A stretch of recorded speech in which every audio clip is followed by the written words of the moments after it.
luas sekali ruangannya. Mata Ice begitu terkesan ketika pintu rumah besar itu dibuka. Dia melihat sebuah ruangan yang besar dengan tiang-tiang penyangga yang terbuat dari kayu jadi 4 sisi. Ruangannya tampak sangat bagus. Lampu-lampu minyak berjajar di dinding.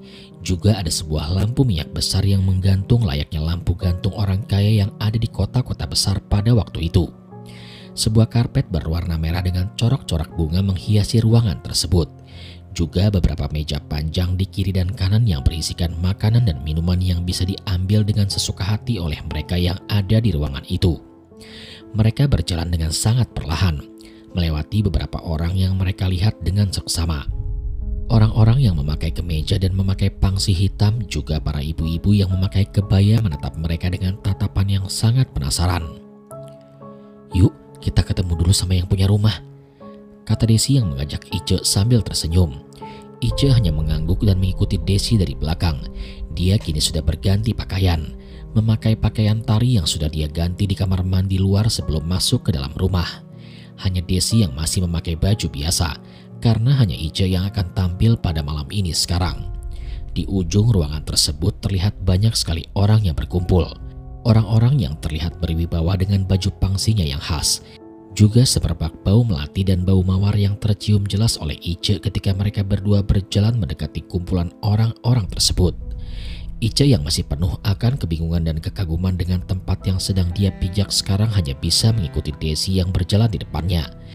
Hingga tiba-tiba, "Desi, sang penari kesukaanku." Tiba-tiba terdengar suara seorang wanita yang sedang duduk di kursi yang sepertinya khusus dibuat untuk dirinya. Kursi berwarna keemasan dengan corak dan ukiran yang sangat indah, dengan tempat duduk yang berwarna merah yang terlihat sangat empuk dan elegan. "Salam untukmu, Nyi," kata Desi yang tiba-tiba menunduk di depan wanita itu dengan kedua tangannya yang seolah-olah sedang menyembah dia. Ice yang bingung hanya berdiri ketika dia melihat Desi melakukan hal itu. Dia juga tidak tahu siapa wanita yang sedang duduk di depan sana. "Siapa wanita cantik ini, Des?" kata wanita itu yang kini berdiri dan berjalan mendekati mereka berdua. Wanita yang memakai baju kebaya tipis berwarna merah sehingga beberapa bagian dari tubuhnya yang berwarna putih mulus pun terlihat. Hanya corak-corak bunga berwarna merah yang terlihat menutupi bagian-bagian tertentu yang tidak boleh terlihat dengan jelas di kebaya tersebut. Seorang wanita yang sangat cantik, putih dan bersih. Seorang wanita yang tampaknya tidak pernah menginjakkan kakinya di sawah atau di ladang. Tidak pernah terpapar sinar matahari yang terik di dalam hidupnya. Dan hanya bersolek sepanjang waktu sehingga kecantikannya tiada tara. Wajahnya tersenyum ramah, terutama ketika dia melihat ke arah Ice pada waktu itu. Meskipun wanita itu terlihat berumur 50 tahunan, tapi kecantikannya tampak tidak pudar. Ice bahkan yakin para remaja di kampung Parigi pun akan terpesona melihat kecantikannya. Desi yang masih dalam posisi terduduk di depan wanita itu tiba-tiba berbisik kepada Ice. "Ce, jawab Ce," kata Desi. Ice yang masih terpesona akan kecantikan wanita itu tiba-tiba sadar dan menjawab apa yang ditanyakan oleh wanita itu kepadanya. "Ah, iya, saya Ice, Nyi," jawab Ice dengan nada yang gugup.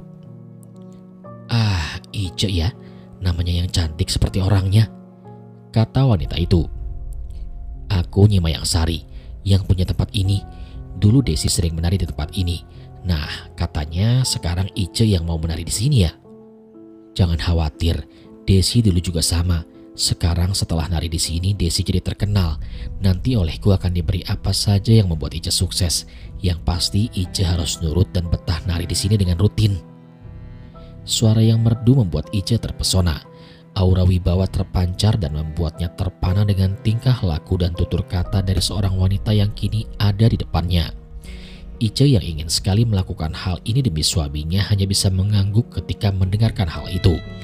Dan ketika dia melihat jawaban Ice bahwa dia setuju atas apa yang dikatakannya, wanita itu sedikit tertawa senang. Dia seperti menemukan sebuah permata baru yang bisa dia simpan di dalam rumahnya sekarang. "Baiklah kalau Ice sanggup. Sekarang aku ingin melihat Ice menari," katanya sambil berjalan. Dia berjalan ke arah tempat duduk yang berada di ujung sana. Dan baru beberapa langkah, tiba-tiba dia menepuk tangan beberapa kali. Hingga tiba-tiba suara gong terdengar dengan sangat jelas. bersamaan dengan saron, kendang, bonang, juga suara-suara lain yang membuat irama merdu dan pas untuk para penari jaipong pada saat itu. "Desi, sekarang tugas Desi sudah beres. Silakan apabila Desi mau pulang. Soalnya sekarang Desi tidak perlu main kesini lagi," kata wanita itu sambil duduk dan tersenyum ke arah Desi. Desi yang tertunduk dengan posisi yang masih menyembah Nyi Mayang Sari itu hanya mengangguk dan mundur beberapa langkah sebelum akhirnya meninggalkan Ice sendirian di ruangan itu. "Ce, aku tunggu kamu di motor ya. Sukses ya narinya. Aku yakin kamu akan sepertiku, bahkan bisa lebih dariku nantinya," kata Desi sambil memberikan semangat kepada Ice. Ice yang masih kebingungan hanya menatapnya ke segala arah. Dia menatap bingung karena kini dia ditinggalkan sendirian oleh Desi. Hingga akhirnya, "Ayo Ce, aku ingin melihat tarian Ice sekarang. Jangan takut, tinggal nari saja di tempat ini," Nyi Mayang Sari kembali berkata kepada Ice. Ice yang menyadari hal itu langsung menari dengan sangat luas, dan wanita itu tersenyum ketika dia menari, seperti ada sesuatu yang membuatnya senang. Namun sekilas ada yang berbeda dari tatapan wanita itu. Namun sesekali pupil matanya tiba-tiba saja menghilang sehingga menyisakan bola mata yang putih bersih ketika menatap Ice yang sedang menari di ruangan tersebut. Singkat cerita 2 jam pun berlalu. Akhirnya sesosok bayangan perempuan datang ke arah Desi yang sedang menunggunya di atas motor dalam kegelapan. Seperti tidak ada rasa takut untuknya ketika menunggunya di depan kampung yang gelap gulita dan tanpa ada penerangan sama sekali. Hanya bermodalkan lampu motor yang terus-menerus menyala untuk meneranginya pada malam itu.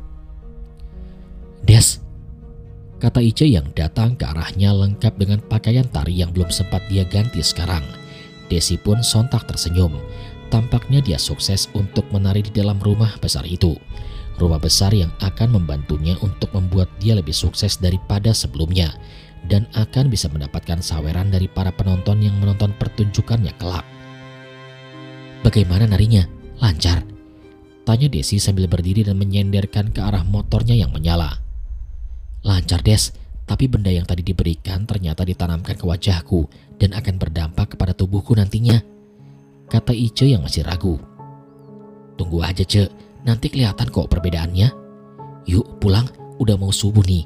Jangan sampai diam di sini sampai kokok ayam terdengar," kata Desi sambil sedikit tersenyum. "Loh, memangnya kenapa?" tanya Ice dengan heran. "Ya nanti keburu pagi kita nyampe kampung Lewi Damar. Mana jarak dari kampung Lewi Damar ke kampungku masih jauh kan? Nanti kalau keburu pagi aku jadi gak bisa tidur." Ice hanya mengangguk atas jawaban dari Desi. Meskipun wajahnya kini terlihat agak ragu ketika dia pulang menari dari tempat itu. Tapi di dalam hatinya dia sedikit senang. Karena selain dia diberikan benda oleh pemilik rumah tersebut, dia juga diberikan beberapa gepok uang sebagai bayaran. Uang yang baru kali ini dia terima atas bayaran nari yang dia lakukan selama 2 jam saja.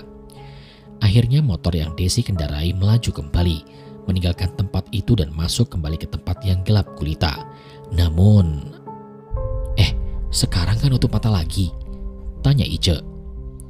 "Udah gak perlu, toh udah pernah masuk ke sana juga kan? Yang pasti kamu harus rutin setiap Selasa malam nari di sana. Misalkan kamu bentrok dengan pentas di panggung, kamu harus memilih untuk nari di sana," kata Desi yang kini fokus mengendarai motornya. Motor itu melaju kembali. Kali ini melewati beberapa rumah yang masih tampak gelap gulita. Berbeda dengan tempat tadi yang terang benderang. Kali ini tempat ini terasa sepi bagi mereka berdua. Hanya ada satu tempat yang terang, yaitu rumahku, dengan sebuah warung yang ada di depannya di tengah-tengah kampung yang sangat gelap itu. "Perasaan tadi nggak lewat kampung ini deh," kata Ice dengan heran. "Itu cuma perasaan kamu aja. Kampung ini masih nyambung sama kampung yang tadi. Cuma di sini kampungnya lebih sepi aja," kata Desi dengan tatapan yang fokus ke arah depan. "Oh gitu," kata Ice sambil melihat ke sekitar kampung yang gelap tersebut. Sampai akhirnya mereka melewati pintu masuk kampung dan keluar dari sana ke jalanan provinsi. Ice sebenarnya tidak memperdulikan akan hal itu. Dia hanya berpikir bahwa jam segini para warga sudah mulai beristirahat. Jadi wajar saja kampung yang kini dia lewati gelap gulita dan terasa sunyi. Apalagi ketika mereka sudah keluar kampung dan mulai memasuki area kebun teh yang membentang puluhan hektar. Mereka berdua sungguh pemberani, karena mungkin terlalu sering mereka berjalan ketika malam. Jadi suasana seperti ini tidak membuat mereka ketakutan. Hujan, gelap, hawa dingin yang menusuk sudah menjadi makanan sehari-hari bagi mereka ketika mereka akan menari dari panggung ke panggung setiap malam. Sehingga mereka tampak tidak takut akan kegelapan dan para makhluk yang mereka lihat dari kejauhan dengan tatapan yang tajam ke arah mereka dari sela-sela pepohonan. Singkat cerita, waktu terus berlalu. Perubahan kepada diri Ice ternyata mulai terlihat. Kini tempat Desi sudah tergantikan oleh Ice sebagai orang terkenal kedua di pagelaran tersebut. Di sanalah Ice mulai banyak dikenal. Uang yang dia dapatkan semakin banyak. Di sana pula Ice bisa membangun rumah dari hasil menari dengan bantuan benda yang diberikan oleh Nyi Mayang Sari pada saat itu. Seiring berjalannya waktu, banyak sekali permintaan baginya untuk menari. Bahkan permintaan khusus dari beberapa juragan untuk menari di rumah-rumah mereka pada waktu itu. Dudi yang menjadi suaminya pun melihat perubahan yang signifikan kepada Ice. Wajahnya yang semakin cantik dari hari ke hari, juga lekuk tubuhnya yang semakin menggairahkan baginya, serta suaranya yang semakin merdu, membuat dirinya semakin tergoda setiap kali Ice muncul di hadapannya. Namun entah mengapa ketika tawaran nari kian marak kepadanya, hatinya semakin menjadi khawatir. Keinginannya untuk mendapatkan pekerjaan menjadi semakin kuat, karena dia tidak mau istrinya menjadi bahan omongan warga kampung Lewi Damar dan orang tuanya sendiri. Karena menjadi istri yang tidak berbakti dan menari untuk laki-laki lain demi mendapatkan uang. Berbeda halnya dengan Desi. Dia kini memilih untuk pensiun selepas Ice menari di tempat tersebut. Dia kini tidak terlihat lagi menari jaipong. Dia lebih memilih untuk membangun rumah dan bekerja di rumah untuk membantu orang tuanya. Dia hanya mengantarkan Ice sebulan sekali untuk menari di tempat Nyi Mayang Sari. Sebelum akhirnya Ice sendiri yang membeli motor Desi dengan uangnya sendiri dan menitipkan motor itu di rumahnya untuk dia pakai sendirian ke tempat Nyi Mayang Sari. Namun setelah hampir 1 tahun lebih berlalu, ada kejadian yang membuatnya gempar, yaitu hilangnya nyawa Ice dengan menggantungkan dirinya sendiri di dapur. Dan hal itu membuat Desi yang sudah terlepas dari dunia tari selama ini menjadi mata pencaharian utamanya merasa terganggu. Karena dia seringkali mengetuk-ngetuk pintu rumahnya untuk memakai motornya yang sudah dia beli darinya. Seperti ketika dia akan menari di tempat Nyi Mayang Sari. Namun ketika Desi membuka pintunya, sepertinya tak ada siapa-siapa. Dan itu setiap malam terjadi kepadanya. Desi, aku mau ambil motor buat ke tempat Nyi Mayang Sari, kata Desi yang memperagakan suara-suara yang sering mengetuk pintu rumahnya kepadaku yang mendengar apa yang Desi ceritakan pada malam itu. Pokoknya serem sekali, Kang.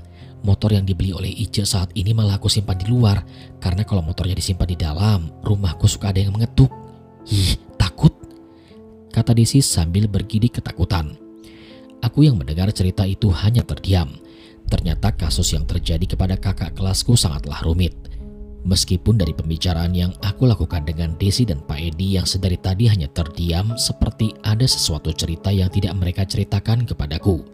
Seperti ada sesuatu yang janggal, seperti tentang Nyi Mayang Sari, kampung yang terang benderang di sekitar kampung, juga uang bergepok-gepok dan juga benda yang ditanamkan kepada Ice. Semua hal tersebut tidak dijelaskan secara jelas kepadaku. Apakah mungkin gara-gara aku bukanlah Ba'a yang mereka cari, sehingga mereka tidak bisa menjelaskan semuanya kepadaku pada saat itu? Teh, punten, aku mau tanya, kalau Nyi Mayang Sari yang teteh katakan itu adalah manusia atau bukan? Karena kalau seperti ini bukan sekedar jiwa yang bergentayangan yang bunuh diri, teh. Ada sesuatu hal yang gelap lebih daripada itu. Dan juga, tiba-tiba aku menoleh kepada Pak Edi yang sedari tadi hanya terdiam. Bapak juga dihantui oleh Ice. Soalnya dalam cerita yang Desi katakan sepertinya tak ada bapak di dalam cerita tersebut.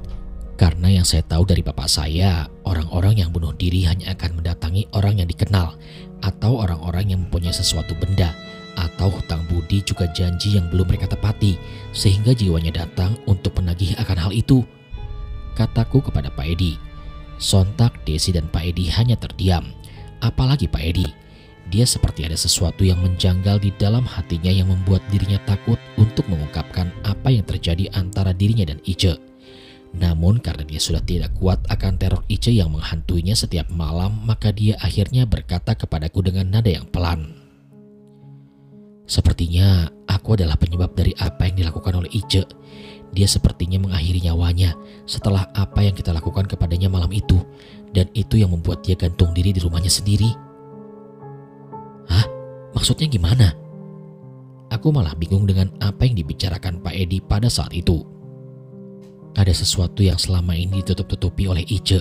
Dan aku juga baru tahu dari Desi bahwa dia sengaja melakukan hal itu. Seperti layaknya Desi ketika dulu aktif menari. Awalnya aku marah kepada Desi. Kalau ada hal di balik itu, aku tidak akan melakukan hal itu dengan Ice, kata Pak Edi yang melirik Desi yang duduk di sebelahnya. Sedangkan Desi hanya tertunduk. Dia seperti takut untuk mengungkapkan semuanya di depanku pada saat itu. Seperti ada suatu aib yang ia sembunyikan. Iya Kang, jadi apa yang akan bilang tentang Nyimayang Sari sebenarnya dia bukanlah manusia. Dia adalah makhluk yang menjadi penghuni dari salah satu tempat di gunung itu, kata Desi sambil menunjuk ke gunung yang letaknya tepat berada di belakang kampung. Karena pada malam-malam tertentu gunung itu biasanya berubah menjadi perkampungan yang sangat ramai, dan Ice sengaja aku ajak untuk menghibur para makhluk yang ada di sana dalam wujud manusia. Nyimayang Sari adalah salah satu makhluk yang seringkali didatangi oleh manusia, terutama bagi para wanita agar dia bisa awet muda dan disenangi oleh banyak orang. Aku juga tahu itu dari salah satu mantan penari yang mengajakku menari di sana. Layaknya aku mengajak Ice pada waktu itu. Dia seringkali memberikan uang yang banyak, memberikan kita sebuah susuk agar kita awet muda dan terlihat menggoda ketika dilihat banyak orang, terutama di mata pria. Dan ritualnya itu hanya dia menari-nari di malam tertentu saja. Tidak ada tumbal, tidak ada persembahan, dan tak ada perlu mantra-mantra pemanggil yang seringkali dipakai oleh para manusia yang melakukan ritual lain ketika datang ke sana. Namun, dia harus menari terus-menerus seumur hidupnya. Dan ketika meninggal, jiwanya akan terus menari selamanya di dalam gunung. Bentar. Aku tiba-tiba memotong perkataan dari Desi pada waktu itu. Kalau misalkan seperti itu, kenapa Teteh bisa lepas dari hal itu dan sekarang bisa hidup dengan normal? Kataku dengan nada yang heran. Salah satu syarat lepas dari Nyimayang Sari adalah dengan membawa penari lain untuk menggantikannya menari di dalam rumahnya. Dan itu pertama kali dilakukan oleh seorang yang membawaku beberapa tahun yang lalu. Dan aku juga melakukan hal itu kepada Ice, karena aku sendiri ingin lepas dari hal tersebut yang semakin lama semakin mengganggu hidupku. Karena Desi sedikit melirik ke arah Pak Edi, dan Pak Edi pun hanya mengangguk, menandakan bahwa apa yang dia sembunyikan di sana harus dikatakan kepadaku, agar aku tahu semua kesalahan mereka berdua atas apa yang dilakukan Ice. Di balik hal itu ada salah satu syarat lain yang membuat aku melakukan hal itu kepada Ice. Salah satu syarat yang mengharuskan dia berhubungan badan dengan laki-laki lain setiap bulan, meskipun dia sudah mempunyai suami, tapi dia harus menjalankan hal itu. Karena syarat itulah yang bisa menguatkan susuk yang ditanam di dalam tubuhnya. Karena aku yang dulu pun melakukan hal yang sama. Dan semakin lama aku menjalani hal itu, aku merasa semakin risih. Dan ingin mengakhiri hal itu dan hidup dengan normal seperti sekarang. Katanya yang kini tampak sedikit tertunduk karena malu. Namun, ada suatu kejadian yang menimpanya. Ketika Pak Edi tergoda akan kecantikan Ice, dia mengajaknya bermalam di salah satu vilanya. Dan Akang pasti tahu Pak Edi melakukan hal itu dengan Ice. Pak Edi awalnya nggak tahu. Dia hanya ingin mencoba tubuh Ice yang menggoda baginya. Namun dibalik itu, rupanya Ice juga ingin menuntaskan salah satu syarat bulanannya yang berhubungan badan dengan laki-laki lain agar kecantikannya nggak luntur. Hingga Ice hamil. Hamil setelah kejadian itu dengan Pak Edi. Pak Edi yang sudah mempunyai keluarga tentunya nggak bisa menerima Ice begitu saja.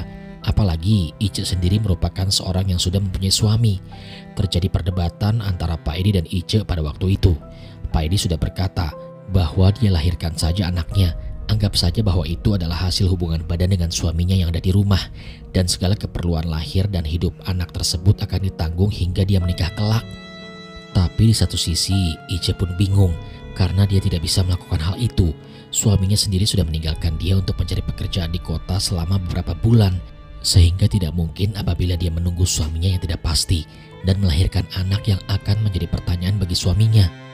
Desi berbicara panjang lebar tentang Ice dan Pak Edi. Dan Pak Edi hanya terdiam dan tertunduk di depanku. Dia merasa malu melakukan hal yang salah, yang menyebabkan dirinya dan keluarganya diteror oleh jiwa Ice yang gentayangan setiap malam. Coba lanjutkan ceritanya, kata Desi. Pak Edi yang awalnya tertunduk akhirnya melanjutkan cerita yang awalnya diceritakan oleh Desi pada waktu itu. Iya Kang, setelah perdebatan itu aku rencananya akan membawa Ice ke tempat aborsi, mencoba membuang janin yang ada di tubuh Ice. Namun Ice rupanya tidak bisa sabar. Dia lebih memilih untuk mengakhiri hidupnya sendiri daripada menungguku ketika aku mencari seseorang yang bisa mengaborsi janin di pegunungan ini. Pak Edi yang tertunduk tiba-tiba mendekatiku pada saat itu dengan wajah yang memelas dan meminta tolong kepadaku. Bahkan dia sampai menarik bajuku agar bisa membantu mereka. Jadi tolong Kang, meskipun tadi Akang bilang bahwa Baa sudah tidak ada, tapi aku yakin Akang bisa membantuku memurnikan jiwa Ice sehingga dia tidak meneror kita semua lagi Kang. Bukan cuma aku saja yang kena teror, anak-anakku, keluargaku, istriku, bahkan mertuaku semuanya diteror. Dia menagih janji akan anak yang dikandungnya kepada semua orang yang ada di dalam rumah, sehingga hal itu menjadi pertanyaan bagi semua orang. Tolong Kang, tolong, Akang butuh bayaran berapa? Butuh syarat apa? Akan aku kasih Kang, asal bantu aku memurnikan jiwa Ice. Karena jujur, aku sudah mendatangi 10 orang pintar yang tersebar di kampung-kampung di selatan Jawa Barat. Orang-orang yang terkenal sakti dan sering mengobati banyak orang, tapi semuanya tidak mau membantuku. Mereka bilang bahwa mereka tidak sanggup apabila harus berhubungan dengan gunung yang ada di dekat kampung ini Kang. Mereka lebih memilih untuk menjaga hubungan baik dengan para makhluk di gunung dan tidak mau membuat perkara dengan mereka, karena bukan jiwa Ice saja yang harus dimurnikan, tapi ikatan dengan Nyi Mayang Sari yang ada di dalam gunung pun harus dilepaskan secara paksa. Jadi Kang, aku minta tolong sama Akang, bantu aku dan Desi Kang. Pak Edi yang tampaknya berwibawa ketika pertama kali aku lihat kini memelas kepadaku dengan wajah yang tampak sedih. Dia sudah terlalu putus asa akan apa yang menimpanya. Sesuatu yang awalnya hanya memuaskan nafsu syahwatnya kini harus berhadapan dengan jiwa seseorang yang terus-menerus menghantui dirinya sendiri. Jujur aku sedikit marah kepada Pak Edi. Dia yang dengan seenaknya mencoba tubuh-tubuh para wanita dengan status dan kekayaannya, kini memelas ketika dia mendapatkan karma dari apa yang dia lakukan. Aku sebenarnya tidak mau membantu Pak Edi apabila alasan seperti itu. Apalagi dengan Desi yang dengan seenaknya mengorbankan Ice yang kini jiwanya bergentayangan dengan sesuatu yang gelap yang mengikatnya di gunung itu. Tapi ada hal lain yang membuat jiwaku sedikit tergerak, yaitu Ice dan Dudi adalah kakak kelasku yang aku kenal ketika sekolah, sehingga sudah kewajiban bagiku untuk membantu beban mereka berdua. Aku sebenarnya tidak ingin membantu kalian, karena aku juga tidak yakin akan kemampuanku sekarang. Aku tidak tahu apakah aku bisa membantunya atau tidak, karena aku tidak seperti Baa. Tapi aku akan berusaha untuk memurnikan jiwa Teh Ice dengan apa yang aku bisa. Namun ingat, aku melakukan ini bukan karena kalian berdua, tapi karena Teh Ice adalah kakak kelasku yang mau tidak mau harus aku bantu. Karena aku tahu yang lebih menderita dari kasus ini adalah Teh Ice sendiri yang jiwanya terombang-ambing dengan dosanya yang menumpuk semasa hidupnya. Sementara itu di desa Lewidamar, malam kini semakin larut. Binatang-binatang yang berhamburan hanya bisa menjadi saksi bisu atas apa yang terjadi di kampung Lewidamar pada waktu itu. Semua yang ditutup-tutupi oleh Ice kini terkuak secara perlahan. Dan ternyata itu ada hubungannya dengan sesuatu yang ada di gunung. Dan itulah jawaban atas kejanggalan yang terjadi pada dirinya semasa hidupnya. Dudi, seorang suami yang sangat mencintai istrinya, kini sedikit kecewa. Kecewa akan istrinya yang dianggap telah melakukan sesuatu di gunung seperti perkataan dari Abah Ido. Karena tidak pernah sedikit pun dia berkata bahwa dia bersentuhan dengan hal-hal yang gaib. Bahkan tidak pernah menemukan sesajen atau ritual tertentu di dalam rumah ketika mereka masih berumah tangga. Kalau kamu sayang kepada istrimu, kejar ke gunung itu malam ini juga. Istrimu sedang terikat oleh salah satu makhluk di gunung itu. Makhluk yang sering dipakai para wanita untuk meminta susuk di dalam gunung. Jujur, aku hanya bisa membantumu sampai di sini. Aku tidak akan sanggup apabila masuk ke dalam gunung. Tidak apa-apa, aku tidak meminta bayaran sekarang. Soalnya aku sudah gagal memurnikan jiwa si Ice. Sekarang kamu pergi sambil membawa benda ini. Benda yang bisa menghalangi para makhluk yang ingin mendekatimu. Tapi benda itu akan membuat badanmu lebih sensitif. Kamu akan bisa melihat semua makhluk yang ada di dalam gunung. Cari si Ice di sana. Dia pasti sedang menari sekarang di salah satu tempat di dalam gunung. Dudi hanya terdiam sambil mengangguk mendengar penjelasan dari Abah Ido. Abah Ido memberikan pesan kepada Dudi, sekaligus memberikan sebuah benda berupa kalung kecil yang terbuat dari tali berwarna hitam, dengan sebuah kulit hewan yang berbentuk persegi di dalamnya yang berisi sesuatu yang Dudi sendiri pun tidak tahu apa itu. Akhirnya Dudi membulatkan tekad dan mulai melangkah untuk mengejar Ice menuju gunung, melewati beberapa pesawahan luas yang membelah kedua desa yang saling berjauhan satu sama lain. Beberapa kali Dudi melihat benda itu, benda yang diberikan oleh Abah Ido sambil menyusuri jalan di pematang sawah yang menjadi satu-satunya jalan yang menghubungkan kampung Lewi Damar dan kampungku yang bisa menembus ke gunung pada saat itu.